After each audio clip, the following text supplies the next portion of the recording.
दोस्तों आज के समय में हम पेमेंट करने के लिए ऑनलाइन ट्रांजैक्शन करते हैं। मतलब ऑनलाइन पैसा मंगाते हैं, ऑनलाइन पैसा भेजते हैं। तो उनमें कई सारे प्लेटफॉर्म हैं जैसे फ़ोन पे, गूगल पे, पेटीएम। तो इनसे हम पैसा भेजते हैं और मंगाते हैं, मतलब रिसीव करते हैं और सेंड करते हैं। तो कभी क्या होता है कि नेटवर्क स्लो होने के कारण पैसा हमारे बैंक अकाउंट से कट जाता है लेकिन वापस नहीं आता। तो आज 3 तरीके बताए हैं आपको, 3 तरीके आप देखिए इस वीडियो में, तो कैसे पैसा आप वापस मंगा सकते हैं। तो चलिए शुरू करते हैं। तो गाइज़ यहाँ पर आपको क्या करना है, ये पहला तरीका है। सबसे पहले आपको अपने पेटीएम को ओपन कर लेना है, ठीक है। उसके बाद क्या करना है, आपको नीचे चले जाना है। अगर आपके पास आपके साथ अगर रिसेंटली ऐसा हुआ है, मतलब हाल ही में ऐसा हुआ है कि पेमेंट फेल हुआ है, ऐसा कोई इशू आ रहा है, तो सबसे पहले आपको नीचे चले जाना है और यहाँ पर 24/7 हेल्प सपोर्ट का आपको एक ऑप्शन दिख रहा होगा, इस पर आपको क्लिक कर देना है, ठीक है। जैसे ही आप यहाँ क्लिक करेंगे तो यहाँ पर आपको रिसेंटली एक मेरा इशू आया था जो बहुत समय पहले, तो उसका ये टिकट दिखा रहा है। हालांकि अगर आपके पास टाइम भी हो गया है तो कोई दिक्कत नहीं है। आपको यहाँ पर क्या करना है, व्यू वॉल पे क्लिक कर देना है। जैसे यहाँ क्लिक करेंगे तो यहाँ पर आपने जितने भी पेमेंट किए हैं पहले, तो उनकी एक लिस्ट निकल के आएगी, ठीक है। सबसे पहले मान लीजिए मेरे सारे सक्सेसफुल हैं। मैं आपको, अगर आपके साथ पेंडिंग में है तो यहाँ पर आपको कुछ और भी लिखा आ सकता है जैसे पेंडिंग। चलिए मान लीजिए कि मैं यहाँ पर क्लिक कर देता हूँ। ये 9 अगस्त का एक मेरे साथ पेमेंट किया गया है। तो यहाँ देखिए, ये मैंने पेमेंट सेंड किया है एक हिमांशु पर्सन को, ठीक है। तो select issue that describe your problem. सबसे पहले आपको अपनी प्रॉब्लम देखनी है कि इसमें हमें क्या है। तो issue with my UPI transaction पे आपको क्लिक कर देना है, ठीक है। उसके बाद क्या करना है आपको कि सेलेक्ट, अब यहाँ पर एक इशू सेलेक्ट करना है कि प्रॉब्लम क्या है। अगर आपने किसी गलत इंसान को पैसा सेंड कर दिया है तो आपको पहले ऑप्शन पे क्लिक कर देना है, ठीक है। अगर आपके साथ फ्रॉड हुआ है, गलती से आपको पैसा ट्रांजेक्शन हो गया आपका, तो आपको सेकंड ऑप्शन पे क्लिक कर देना है। अगर आपका क्या हुआ है कि आपका अकाउंट से पैसा कट गया है और आपने जिनको भेजा है उनको नहीं मिला, तब आपको सबसे नीचे वाला सेलेक्ट कर लेना है। यहाँ पर क्या करना है, ये बता रहा है कि हमारे रिकॉर्ड के अनुसार आपका ट्रांजैक्शन यूपीआई रेफरेंस नंबर ये है, ये डन हो चुका है 9 अगस्त 2021 को, सक्सेसफुल हो गया, ठीक है। अब यहाँ पर आपको एक चीज़ देखने को मिलेगी कि उस बंदे का जिस बैंक में अकाउंट होगा उसका नाम भी आपको यहाँ देखने को मिलेगा। जैसे भी recommended you to reach out the receiver and ask them to check their Axis bank account password to confirm this transaction. मतलब क्या क्या करना है कि पेटीएम को आपको एक सबूत के लिए, मतलब प्रूफ के लिए, ट्रांजैक्शन का जो हिस्ट्री होता है उसका स्क्रीनशॉट या फिर पासबुक का स्क्रीनशॉट मांगता है। अगर ऐसा होता है तो अब हमें यहाँ क्या करना है, देखिए यहाँ लिखा है घबराइए नहीं। सबसे पहले तो ये लिखा है, अगर आपका ऐसा, आपके साथ ऐसा हो गया है तो आपको स्टेटमेंट दिखाना होगा। तो उसके लिए आपको सबसे पहले क्या करना है, राइस टिकट, यहाँ पर आपको एक ऑप्शन दिख रहा है, इस पर आपको क्लिक करना है।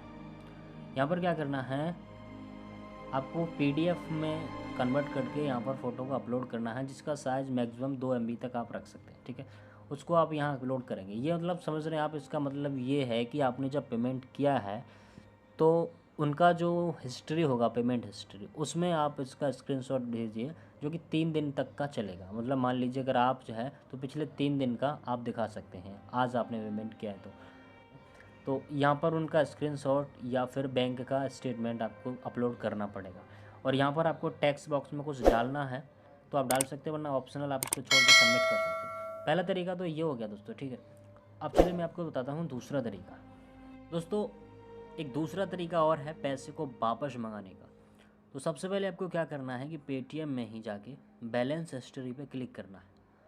जब आप बैलेंस हिस्ट्री पे क्लिक करेंगे और आपको वो ट्रांजैक्शन देखना है, जो वो ट्रांजैक्शन आईडी जो आपकी फ़ेल हो गई है। मान लीजिए ये मैंने पेमेंट किया है आज, रिचार्ज किया है। तो अब मुझे क्या करना है कि मान लीजिए ये तो मैंने रिचार्ज किया, अगर मान लीजिए मैंने किसी को भेजा होता तो मुझको यहीं दिखाई देता मनी सेंड। तो यहाँ पर क्या करना है कि मुझे नीड हेल्प पर सबसे नीचे क्लिक कर देना है, ठीक है। अब मैं जैसे यहाँ क्लिक करूँगा तो यहाँ पर देखिए क्या है, सबसे पहले तो मान लीजिए मेरा सक्सेस लिखा आ रहा है, मेरा फेल नहीं है, ठीक है।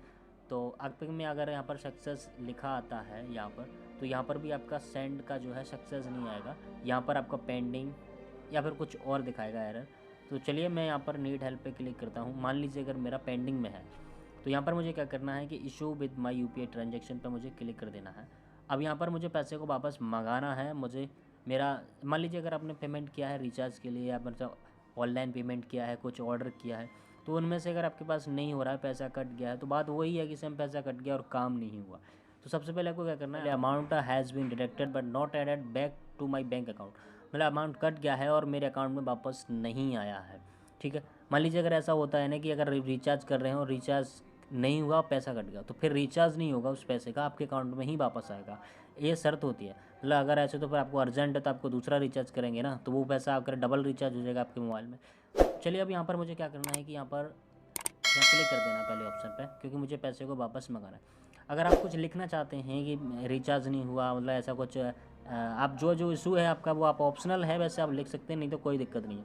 यहाँ पर क्या करना है कि आपको एक अटैच करना है एक फ़ाइल, तो आप कैमरा से कर सकते हैं, कैमरा से तो नहीं कर पाएंगे, उसी फ़ोन में आप यूज़ कर रहे हैं, तो ओपन फाइल मैनेजर पर आप क्लिक करेंगे। ठीक है, यहाँ पर तो यहाँ से आप फाइल को अपलोड करेंगे। तो फाइल मतलब क्या होगी कि आपको वो स्क्रीनशॉट देना है। तो चलिए मैं स्क्रीनशॉट आपको बता देता हूँ।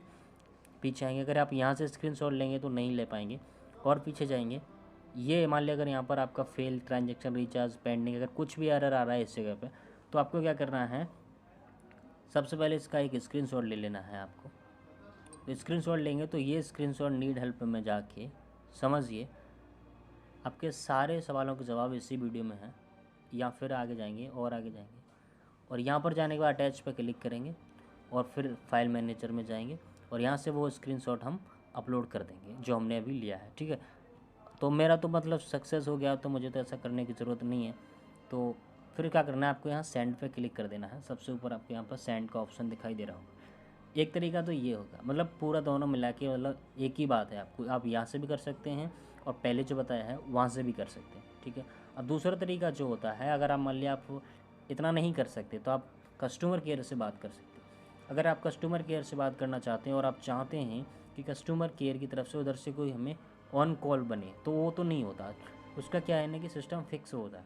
तो आपको क्या करना है, अगर आप ऐसा करना चाहते हैं तो यहाँ पर आपको ट्रांजैक्शन आईडी ऊपर दिख रही होगी, इसको नोट कर लेना है। ठीक है, उसके बाद आप कस्टमर केयर में एक नंबर है, उस पर आप कॉल करेंगे, जो कि डिस्क्रिप्शन में मैं दे दूँगा। उस पर आप कॉल करेंगे तो वहाँ पर कॉल का प्रोसेस कुछ इस तरीके का होता है कि आपको जो इशू है तो ट्रांजैक्शन आईडी के पिछले 4 अंक आपको मांगेगा, तो वो आपको डालने हैं, जैसे कि आप यहाँ देख सकते हैं। तो इसी तरीके से कस्टमर केयर पर भी आप बात करेंगे, तो वो भी तरीका मैं आपको बताऊँगा आगे। तो फ्रेंड्स, ये एक तरीका रहा जिससे आप अपनी प्रॉब्लम सॉल्व कर सकते हैं। दूसरा तरीका मैं हमने आपको बताया है कि आप फ़ोन कॉल कर सकते हैं कस्टमर केयर में, तो वो भी तरीका मैं आपको बताऊंगा। अगर कमेंट में आप जानना चाहेंगे कि कैसे बात करते हैं तो कमेंट में आप लिख दीजिए, उसके बारे में भी आपको एक वीडियो बनाना चाहूँगा। दूसरा तरीका ये हो गया। अब तीसरा तरीका क्या है कि आरबीआई ने क्या काम किया है कि जितने भी ई वॉलेट कंपनियाँ, मतलब जो ऐसे एप्लीकेशन हैं जिनके ज़रिए हम ट्रांजेक्शन करते हैं, पेमेंट करते हैं, तो वहाँ पर आपका ट्रांजेक्शन फेल या कोई इशू होता है तो उनका समाधान वो नहीं कर पाते। तो आप क्या है ना कि इनके ऊपर जो एक ऑप्समैन जो होता है उसके पास आप इनका शिकायत कर सकते हैं। डिजिटल कंपनी की ओर से अगर समाधान आपको नहीं मिलता है तो उसकी भी आप शिकायत कर सकते हैं। उसके बारे में भी आपको बताऊंगा, अगली एक नेक्स्ट वीडियो बनाऊंगा। अगर आप कमेंट में जानना चाहेंगे तो कमेंट में लिख दीजिए प्लीज़। और हाँ, आप चैनल को सब्सक्राइब जरूर कर लीजिए, ऐसी तरह की वीडियोस आपके लिए हेल्पफुल वीडियो लेके मैं आता रहता हूँ।